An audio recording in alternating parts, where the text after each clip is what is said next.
In today's video, I'm going to teach you how to set price alert in Trading 212.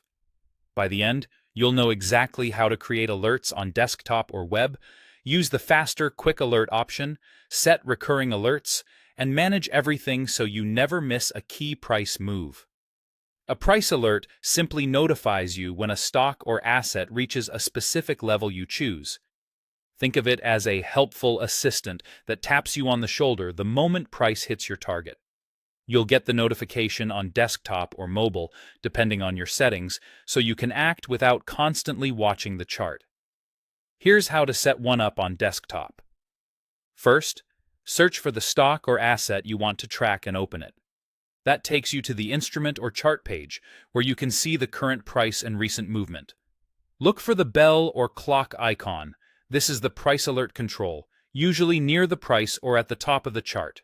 Click it, then enter the exact price level you want to be alerted at.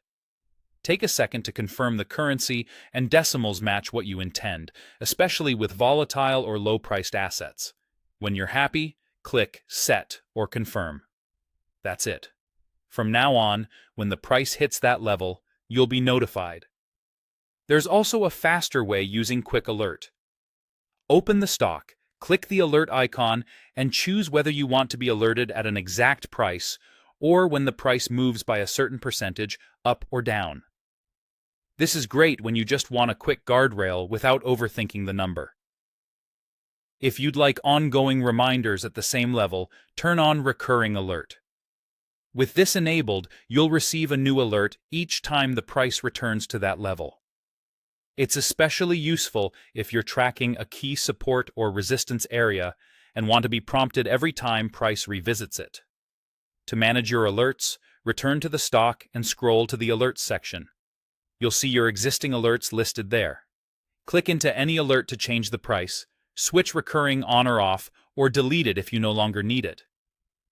Keeping this section tidy helps avoid notification clutter. Finally, make sure notifications are enabled. Go to Menu, then Settings, then Notifications. Turn on App Notifications and Email if you prefer a backup. If notifications aren't enabled, your alerts won't appear, even if they trigger. That's all you need to confidently set, customize, and manage price alerts in Trading 212.